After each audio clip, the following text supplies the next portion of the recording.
Sinepju graudiņš, vārds katrai dienai. Tu esi vislabākā podnieka rokās. Šodienas rakstu vieta. Bet, ak, kungs, tu taču esi mūsu tēvs. Mēs esam māls, bet tu mūsu veidotājs. Mēs visi esam tavu roku darbs. Jesajas 64. nodaļa, 8. pants. Šodienas pārdomas. Kādas skaistas jaunbūves atklāšanā celtniecības vadītājs teica: pa vidu gan negāja tik labi, kā beigās izskatās. Piekritīsiet, ka mēs katrs kaut kādā veidā esam gājuši cauri līdzīgiem procesiem, un atskatoties atpakaļ, mēs saprotam, ka sarežģītie apstākļi ceļā mums ir likuši pieaugt un sasniegt briedumu.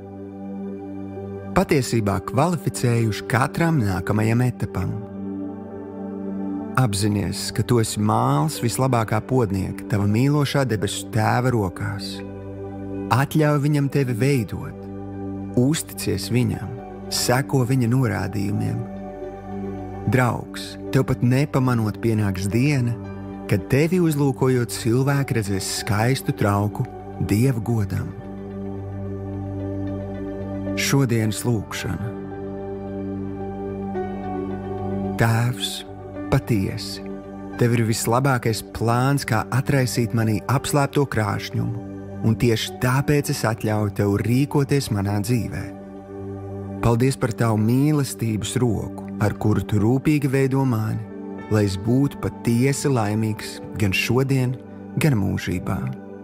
Jēzus vārdā. Āmen.